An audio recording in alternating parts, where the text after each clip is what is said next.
Hello, this is Catherine at I Know I Need to Stop Talking. Hello, lovelies. I've got Mr. I Know I Need to Stop Talking here as well. Say hello, Mr. I Know I Need to Stop Talking. Hello. Apparently, I haven't been talking loud enough on these podcasts, so we're just having a little chat about how women are just better at not being too loud, I think. Is this what it is? You're just a shy, retiring type? I'm very shy and retiring. Yeah. No, it's like we were just talking about this, but for the benefit of people who are listening who weren't in the conversation 5 minutes ago, unless they were like under our sofa, which would be weird.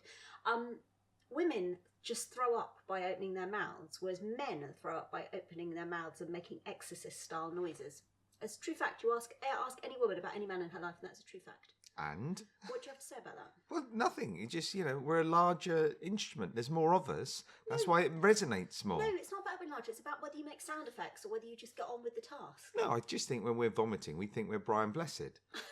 And there's nothing wrong with that. Yeah, that's a very accurate description. Anyway, how do we get onto that? I don't know. This is the beauty of the podcast. All It's right. because we've been distracted. There's been a storm. I don't know if any of you are worried about storms. Oh my goodness! Don't laugh. The storm is really serious. The way you phrased it did sound like the bit from The Office. Favourite line in The Office ever. I don't think it works if we give it out of context. Really, if you haven't watched The Office, UK Office season one. Yeah. It is the best line in a comedy. Otherwise, Ricky Gervais totally deadpan. There's been a rape. Obviously, rape isn't funny, but that line in The Office is hilarious. Genuinely hilarious. There's been a storm. There's been a storm. I hate storms. There hasn't. There's a storm affecting other bits of the country. It isn't. Oh my goodness! We stood in the storm yesterday and It watched did men not. play football. It was a mild drizzle. I was wet through to my underwear. That is a storm. That's an old lady thing. I That's knew you not. were gonna say Yeah. that. No, but it was. We were not in a storm. I was in a storm. What are you, King Lear? You're not. That wasn't a storm. It was a mild blowing and a little bit. There is a storm affecting other parts of the country, but where we are, it's quite mild. He's lying. Anyway, we're not here to talk about storms. We thought on this month's podcast, so thank you to everybody who's been listening to the podcast. We love that you have. And so we suddenly thought, shit, it's nearly the end of November. We'd better do another one. We've been weirdly busy, which is discombobulating. So we thought, what should we talk about this month? And obviously I wanted to talk about storms, but that's been shot down. So we thought we'd share some of our some of our DIY moments throughout the years. It makes me sound like I've presented changing rooms. Do you remember changing rooms? I do, and it's disappointing. There's not enough babies in nappies. You're not. A change room is like where you go change a baby with No, all right. I appreciate none of you got the benefit of my withering look on. No, but I mean, yeah, there would be some people tuning in on that show expecting there to be more action with babies getting changed. Stop. Changing rooms was great because, well, I think the reason it probably had to stop was because it probably created so much neighbour warfare, because some of the things that people did to their neighbours' rooms. I think it stopped because people can no longer afford houses, and you're not allowed to do it anymore. Yes, also fair. But no, some of the things those people did, and then there was that amazing one, wasn't there, where they made these really shit-looking shells. I mean, I wouldn't know how to make a shelf, but I wouldn't make them as badly as they did. And they broke this woman's like priceless teapot collection or something, which, I don't know why you'd have a teapot collection, but if you've worked to get one, I can see why it would be upsetting. Why did they break? Was it on the shelf itself? Yeah, I didn't see this episode. It was they'd done a really bad job. So the shelf fell down with the teapots. They weren't just like put up shelves and then just in another room just smashed her teapots. Well, that might have happened, and then they Right, came back and really okay. did cut through it. But I don't know how one would put up a shelf. I've never put up a shelf in my life. It's very satisfying when you do it right, and I think that goes through all DIY. There's something really nice about creating a thing or even mending a thing. But I've always found that the frustrating element of it is that when you're young and you're doing loads of DIY, you do not have the tools to do it. You can't afford tools. I'm now at an age now where I've got a shed full of amazing equipment, like the A-Team. I can like build anything, but nobody asked me to do DIY then. But when I was young, in my 20s, you were asked to like construct the pyramids, and all you were given was a corkscrew, and that was it. And that's a bit frustrating. But DIY is great. I like DIY. Was that all one weird metaphor for your penis? What? Like, haven't got the tools, now I have amazing equipment, so I just wondered, was that all? No? And it's shaped like a corkscrew. Is it a cat? Is it cats that have the corkscrews shaped No, genitals? Cats have got spiky penises. Oh, is it pigs? Yeah, I think it's pigs have corkscrew. And tails. Oh my God, how confusing. Is it a tail? Is it a penis? Are we confusing tails and penises? You should never open a bottle of wine with a pig's penis. Thank you. Good advice. Well, I have never had tools or equipment, either a metaphorical or a literal way, because I don't want to do DIY. No, you don't help at all. I'm sorry, that is not true. Well, it is true. But No, this is nonsense. When we first were together, we were poor. It was shit. We had to do stuff ourselves. And I hated it. And you introduced me to the concept of DIY. No, you introduced me to something that everybody I've spoken to thinks this is really weird. But to be fair, this was the one thing you introduced me to that I was like, no, this does make sense. Naked painting. yeah, I mean, it's one you can do with the neighbours. It's one you should have done that on changing rooms. No, it just, you get, I mean, if anyone paints, you get a disproportionate amount of it over you. I mean, even before the pot is even opened, you're suddenly coated and you don't know how it's happened. Yeah. And it's very frustrating if you got, again, back to the thing, if you're a bit poor, you've only probably got one set of clothes. We weren't that poor. No, but I'm a boy, so I've only got one pair of trousers. Fair. And therefore, covered in paint, it's not good. So the easiest, most efficient way is just go naked. Yeah, and I thought that was kind of like normal. So I can remember going into work at the time, like, it was my. This is what, still naked, covered in paint. No, and going, oh yeah, we, decorating, and conversation about, do you have to use dust sheets and stuff, and I was like, no, we just did it naked, and then there was like this stunned, awful silence around the room. I think you could still use dust sheets. You don't wear the dust sheet. Style. Casper the Friendly Ghost. But yeah, I always thought that. But no, I hate DIY. But I did try in those early years because I was trying to impress you. So I can remember quite vividly. We were painting, that house we lived in, where they'd like done mad things, like plugged. They'd put electric points into the ceiling roses, hadn't they? Do you remember when we tried to get off all that Artex? Oh yeah, they'd electrified all bits of the house, like just random bits of wood. They've decided to electrify. Yeah, and I don't know what that was about. Yeah, but so I remember one afternoon you'd gone with your dad to watch the football, and the living room we were still painting. We'd been painting. It was like the fourth bridge. I felt like we'd been painting it forever. And I think you were like, tonight we'll come back and we'll do the ceiling. Which if ever there was a riotous Saturday night activity, painting the ceiling. And I thought, I'll do that while you're out because I hadn't really done any DIY, so I thought it'd be easy. And so I thought what would help me in painting the ceiling was if I got drunk first. So someone had given us some port, which I don't like and you don't like. So it'd been in the house for ages, and I thought I'll drink some port and then I'll paint the ceiling. And ceilings are really annoying to paint anyway because they're not the right way up. And you'll gout at the same time. No, so I was on this little step ladder thing. Yeah. And I was like, you have to kind of lean backwards to paint the ceiling. Anyway, you can probably see where this is going. I just kept falling backwards off the ladder. So, because I was drunk. And that wasn't doing a port, yeah. Because I was drunk, I didn't hurt myself. But I think you came back and I was sort of lying drunk in the middle of the floor in some dust sheets. Was that the one where you put your foot in the pot of paint? No, it was a different time. That was when you went away. All right, yeah. And we'd had. It's when we had the loft conversion done in the old house, but we couldn't afford. That was when we got that quote, and we were thinking, it's quite a big job to paint it, so we'll get a quote. And the quote was like for the amount of the mortgage on our house. I don't know what it is about painting quotes. I mean, there's all sorts of things that you can get someone in to do, electrics and things. And partly because those jobs are sometimes beyond your skill set, and they quote you a load, and you go, yeah, fair enough. But when it comes to painting, and you're right, they go like it's £1 million. You go, but I can paint. How hard can it be? I know they would do a better job, but still, it was a lot of money. It was like $1,000 for a room. It was more than that, and this was a long time ago. It was like money was real and had value. Yeah, it's like $2,500. So you're not doing that, are you? I think like you though. I was like, how hard can it be? So you went away, and you were like, can you? I think you'd done. That's right. You and kids had done all of the bedroom because I'd feigned a back injury. No, I actually had a genuine back injury, but it was a bit coincidental. Brought on by too much port again. And so you went away and you're like, can you just do the ensuite, which was really little, wasn't it? And I was like, yeah, no problem. So one evening, no port was consumed in the making of the decorating of the ensuite bathroom, and it was like all white paint. And I was like, and I mean, many things to know here. So not good at DIY. Not coordinated, and don't really have very much common sense. And so what happened was I think I was stood on the toilet to paint the ceiling, bloody ceilings. It's always the ceilings. And you stood on a toilet? Yeah. So you didn't get a little ladder again? You stood on the toilet? That could have broken the toilet, folks. Okay. Glad I'm hearing this now. Did the toilet break? No, it did not. That was the least of my worries. The toilet breaking was the least of my worries. And so then I was trying to paint the ceiling, but it's really difficult to paint ceilings because they're the wrong way up. So then I stepped backwards. And I stepped in the pot of paint, and it was like something out of the Chucker Brothers. That's what it was like. So I stepped in the paint, I got one foot stuck in the paint, and I was like, oh no, what am I going to do?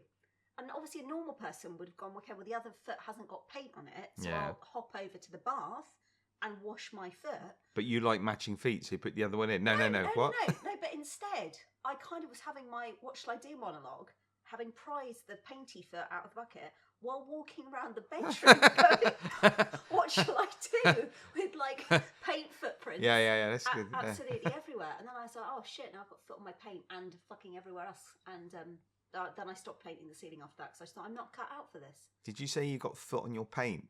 Is that because the ratio in the room, there was so much paint to feet? It did feel a little bit like that. But I just, it's just not my, DIY is not my skill set. Well, also, you shouldn't be left alone. That's the other thing. Because there was that time I came back and the bath had a big hole in it. And it's because That wasn't me. No, but that was a random man you got in the house.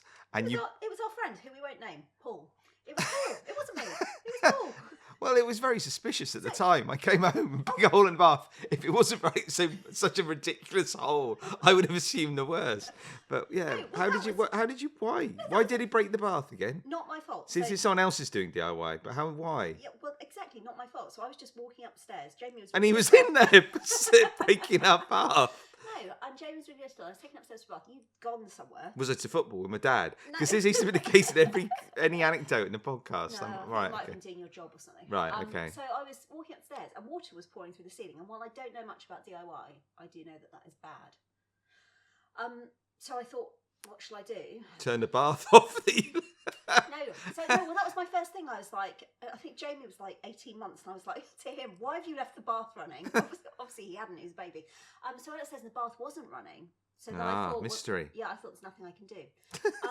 So because I don't know, am I a millennium? Am I a Generation X? I'm a dickhead. Whatever group I'm in, we're dickheads. Right. I went to social media and went, help, water is pouring through my ceiling. Can anybody help? And it was back in the day when social media was nice. And so people said yes, they would help. And that's when you went onto the dating website and found a man who would come right now. Right. And our friend Robin said, I'm sending Paul round with his massive tools for now.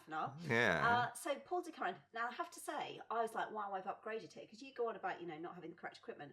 But Paul had a whole load, did he? Paul yeah, only okay. had a toolbox. His toolbox was on wheels. Well, that's painful more than anything. But okay, it's on wheels. So he came in and he was like, he kept saying, and he just oozed confidence. And I was like, oh, brilliant, this is somebody who knows what they're doing. And he was like, we're going to have to take the side off the bath. And if it had it been you would have said why, but I didn't care. I just wanted the problem to go away. So I was like, crack on, literally, ironically as it turned out. And then he just smashed the side off the bath. He just smashed it off? Yeah, we kind of got a tool thing. I don't know what they're called. A long tool thing. A hammer? No, a levery out. Oh, okay. I don't know what I call it. Anyway, a long bit of metal. He got that, and he went. A crowbar? I don't know. You could keep asking me. It could have been a spatula. I literally don't understand. You don't really see people with crowbars very often outside of sort of burglars. Yeah, and only burglars in like cartoons and things. Yeah. But he had a crowbar. I don't know because I don't know what a crowbar is. Big long piece of metal. What is a long piece of metal? Betty, okay, so he crowbarred it out. So rather than do the normal thing, which is like some screws on either side, and then no, he just went. Yeah. And then the bath. What did he do? He did it. He did an impression of a duck. Look, whatever it was, it worked. Yeah. And then when he went inside the bath, we could see the problem because all the woolly stuff that you have in floors. Yeah. The felt. Yeah, that thing. Anyway, right. That was all soggy. Right, and there was a leak then in the pipes. I don't know. But at this point, you guys had destroyed the bath. I was really tired by that point. I didn't care. And then then Paul said, I don't know if I've made the situation better or worse. And we looked at the broken bath and the fact that water was still coming through the ceiling. And I was like, yeah, I think that's one of those things where you need to go for the stopcock. Do we know where a stopcock is? Because they're very hidden stopcocks, aren't they? Ours is very hidden. We are in big trouble with that. Well, I always think about, so when me and my sister Helen were little, my granny was a very, very posh lady and had a very, very beautiful house. And for some unknown reason, me and my dad and Helen were left at home while her and my mum went shopping in this beautiful house. And I don't know what scenario anybody would think was a good idea, but anyway, we were left there. So me and Helen were tiny. Helen was like 2, I was maybe 5. And my dad was meant to be sorting something out in her boiler. I don't know what he was thinking he was doing. He's not a plumber. He's never trained as a plumber. Like, why you would let him loose on. But anyway, he was giving it a good go. Anyway, suddenly he hit the wrong bit. And Granny's beautiful house with beautiful, expensive wallpaper and rugs and stuff. Water is literally, and I know I exaggerate, but it was literally ricocheting off the walls. Like it was literally going everywhere. And my dad realised at that point he hadn't asked her where the stopcock was. So he sent me running around the house looking for a stopcock. At what age? 5? 5, yeah, 5. Oh, Struth. Things are bad, but I can't find one now and I'm an adult. But it was okay because Helen, who, as I say, was 2 at the time, and I think was quite worried about all the water. And so, my dad said, "Don't worry, we're going to go off and look for this special tap." And then Helen came rushing back in, and according to my dad's memory events, when don't worry, Dad, it's okay. And she said, "I got this to put the water in." She got an egg cup out of Granny's cupboard, and she said, "I brought an egg cup." So yeah, I think there was a bad conversation when he came back. So I've always been aware of the importance of knowing where the stopcock is. But I'll tell you where ours is. Yeah, no, do tell me. I don't know. It's tiled in behind our downstairs toilet. So tiled in? Yes, you know those tiles behind the downstairs toilet? Well, yeah, I'm aware of tiles, but we can't get to it. Not without Paul and his tools. Oh my God! Yeah, I know. So why does it always have to involve some man coming in and destroying things? But that's not the only time that I have been trapped with a man unexpectedly due to DIY. At least that's what I told you. Do you remember when the bathroom door broke? That was amazing. That was like a comedy of errors. So you were at work. All these stories have a theme. You're out doing something responsible, and I'm at home with a strange man. So you were out at work. This is the old house. Yeah, this is theme, isn't it? And there was this really dodgy lock. Oh, no, you were. This really dodgy lock, and you lived with your friend Mark at the time, and I think I was visiting or something. There was a really dodgy lock on the bathroom door, and I was having a wee, and the lock had kind of got stuck. So you went in, so I banged on the door. Mark came and opened the door to let me out, and he went, "Oh, is everything all right?" I went, "Yeah, God, it's a nightmare. This lock's broken." He went, "Yeah, that's happened to me as well." And I was like, "Oh, we should try and fix it." And he is also not good at DIY, and he said, "How?" And I said, "Oh, I don't know, but Neil's got some tools in the shed. I'll go and get them." And I really thought that I was going to do a good thing. And so then, in an absolute triumph of no common sense whatsoever, Mark and I got the tools. And to fix the door, what we thought we would do is we'd both go into the bathroom and lock the door and see what happened. And what happened was we both got locked in the bathroom. But I still don't understand why you were both naked. Didn't, yeah. We were painting. In that case, yeah, that makes a lot more sense now. Painting. But then quite soon after that, I had another locked-in experience in that same house because... do you remember that house had 2 doors? There was like a porch thing, and there was a door, an inner door and an outer door. And again, you were out at work, and I was at home, and I don't know where Mark was. And so I went out of the inside door. This is confusing. So I was in the porch bit, and the inside door was one of those ones that you can't. It hasn't got a handle thing. You have to have the key to do it. Yeah. And then I was going to go out the outside door. But then I realised that the outside door had been like double locked with a key because it had a key to double lock it. So I went into my bag to get my keys, but I left my keys in the house. So I was stuck in that porch bit because I couldn't get in and I couldn't get out. Luckily, you came home after 10 minutes. Oh, it was 10 minutes though. You didn't have a long wait. No, it wasn't long. It wasn't a long wait. See, I imagine you'd be like you because porches are usually full of like dead insects, aren't they? That have just like dried to a husk because they couldn't get out. Just imagine coming home to you and you're on your back, your legs up in the air. Yeah. Yeah. All dried out. Yeah, no, it's 10 minutes. I was okay. But yeah, I mean, I don't know how I would have solved that. I didn't even have one of those crowbar things you said are good for breaking stuff. I could have got out with that. Needed a friendly burglar to come try and break in that moment. See, I don't have much luck with doors or tools or DIY. I was just thinking back to naked painting. We were once asked by my brother-in-law to go and paint his house, weren't we? Yes. Do you remember? Yes. That was really cunning because he gave us the impression that he was going to join us for the painting. He went out. He went out. Which is brilliant. Yeah, invite family over to help you with a thing and then just pop out for the day. Yeah, we'll be back later. But we didn't naked paint there. Well, no, because that would be like, awkward. Well, it would have been awkward had he been there with us, but he wasn't. He went. It was literally just us, wasn't it? God, we should have the confidence to do that. What chores have we got that we don't want to do? We should say to your sister, "Can you pop over and do this thing? Yeah, clean her oven. Off you go." We should definitely do that. But I also like I said at the start, I do like with DIY making something out of stuff that's already broken. I do like that thing, mending a thing or just finding random bits of wood and then constructing a thing. Because I made a little in the garden. I made a little. It's not a tree house because that implies it's up in a tree. But I made a little housey thing for the kids. But I made it out of a bed. And what's great about it is it still definitely looks like a bed. You can see all the constituent bed parts. So it actually looks incredibly sinister. It looks like the sort of thing you'd create to lure small children in. I know. Because, But I like that because it's that they got repurposed. It was only going to get scrapped, and now it's like. You like DIY and creating and doing stuff. It just kind of appeals. I feel like I'm useful in a way that you don't always feel at work. But that says something about my job. No, just at the end of it, there is a thing. There is a big lump of wooden, metal-y thing that you've created, and hopefully it serves a purpose. But I like that. I think all of my DIY experiences, pretty much without exception, are bad ones. Do you remember that night you decided that you're going to paint the whole kitchen, like at midnight the night before we went on holiday? Yes, no, there was reason to that because I thought, Why? no, Why? well, one, it's midnight, so you'll be asleep, so you can't mess it up. No, but also it takes a horrible amount of time for paint to dry, doesn't it? And it's got that painty smell, and people don't like it. So I thought, paint it now. We go away on holiday, come back, it's all dry. My dad's first job Was actually watching paint dry. It was an actual job. He watched paint dry. Because you had to watch chemical reactions in the paint. It was an actual. Okay, what was he working for? A paint manufacturer or? I have no idea. He could be making it up. He could have had actual work to do. But he just stared at the wall and thought that his brief was watching paint dry. Yeah, it's one of those things. The tricks they play on people when they go to work. They say, "Oh, go for a long wait, fetch a long wait or whatever." Don't they? Yes. From the store company, you go in and call ha ha ha ha ha. Yeah. But your dad just went along with it Yeah, and spent a whole day just staring at a wall, waiting for it. Paint dry. But Beth has got the DIY gene. She likes stuff. Do you remember when she disappeared off to? I can't remember what it was. Was when we got her desk chair or something?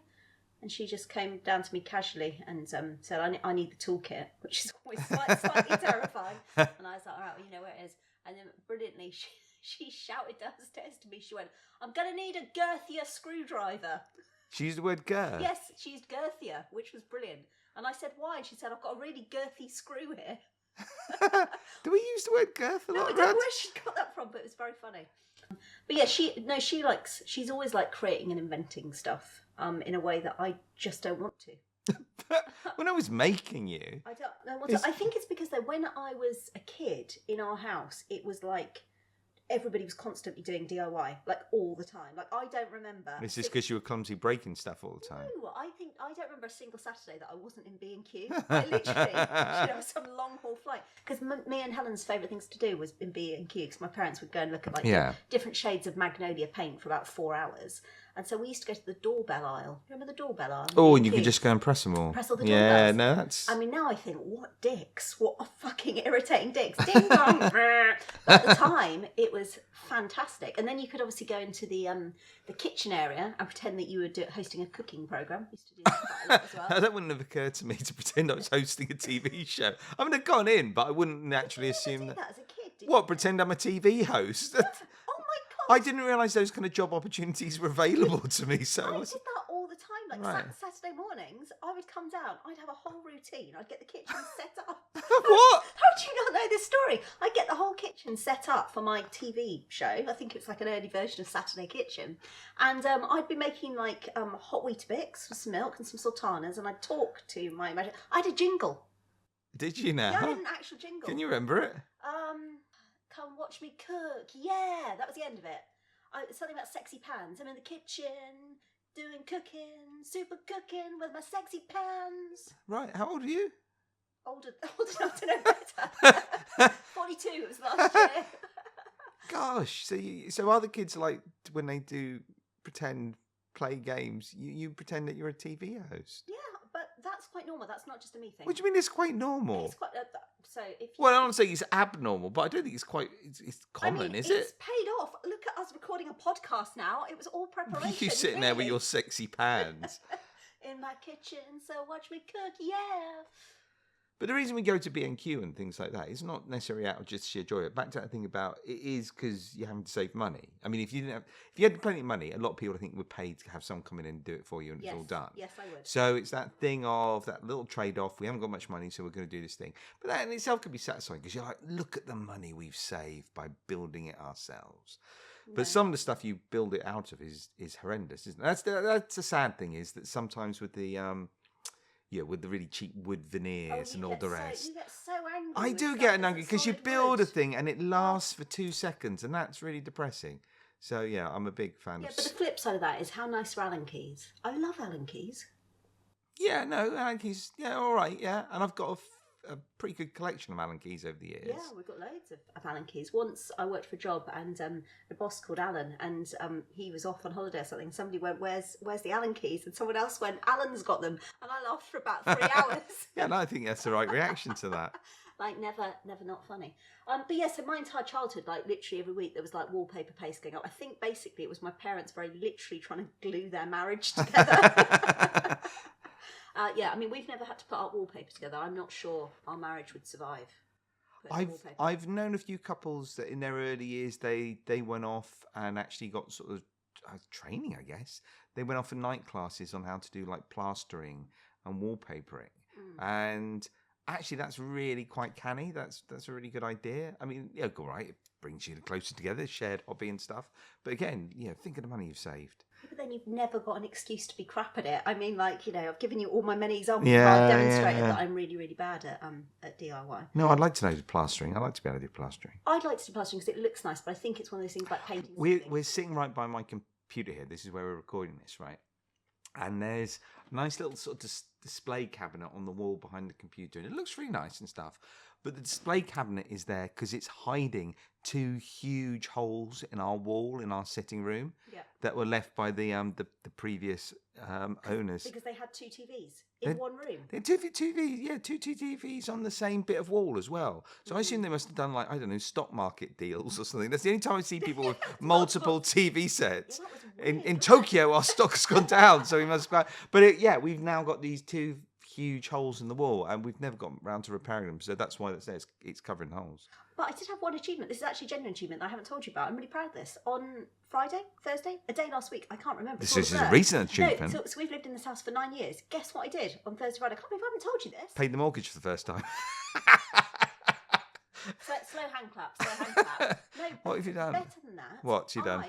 I, for the first time in 9 years, worked out how the little underfloor heating control panel works. Yes, I know. I can't believe I haven't told you that. No. I actually worked it out. Yeah, because we got underfloor heating, which we didn't buy the house knowing it had it. It was like this is a nice house. It's got lots of benefits. Although it's got holes in the walls, but there's nice and the underfloor heating in the kitchen, which we did not know about, and we got very excited, but we haven't. We realised it couldn't work. We haven't been able to work it at all. So we go down and it's randomly warm, and then it's not. What? Yeah. So what? How does that work then? What do you do? I don't think I could ever do it again. It's like resetting your oven clock after the clocks go out. It's like. So what have you set it for though? When are we going to get warm feet? I don't know, random intervals. Well, I say that I've worked it and I've set it all up. Having said that, my feet haven't felt warm since I've turned it, since I've sorted it. So maybe I've actually broken it. Ah. Don't worry, I'll get Paul to come around with his toolbox. No, he'll smash a hole in my floor. That's no good. No, well, yes. No, it's a nice house, but it does have little quirks that we don't know how they work or why they work. I like that light switch that we found after 5 years. We didn't find it. It's in the front hall when we walk into the house. There's a light switch on the side. But you and I, for some reason, never really. Yeah, well, how can it be a blind spot? It's in the hall. I use that light switch all the time now. I feel like it's like a new benefit. That's so weird though. We never, because there's a light switch about 3 foot before it when you walk in, and it's like when you we're clicking that going, that's it, I'm done with light switches. Yes. I can't be doing with any more light switches in the house, so we never bothered to look 3 foot further down the wall. Wouldn't it be magical if that actually turned out to be our stopcock? That would be good. But stopcocks, a little flicky switch would be lovely. Yeah, but no, it's not. No, it's behind 3 foot of tiles, but it's okay. I know a man with a toolbox. We'll all be good. Right, well, we better let our children come back into the lounge because we make them hang outside when we record podcasts. So. In the storm?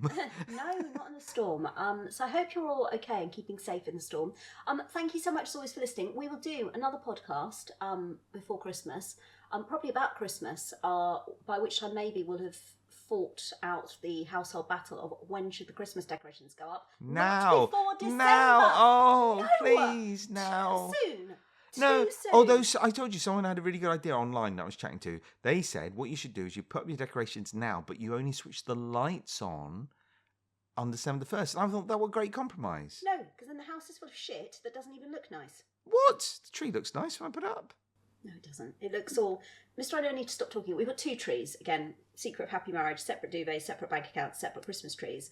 And Mr. I don't need to stop talking, which is the main one in the lounge. It's all like tasteful and lovely shades of autumnal glows and everything. And Yes. it puts all the decorations Proper on Victorian really looking one, nicely. yeah.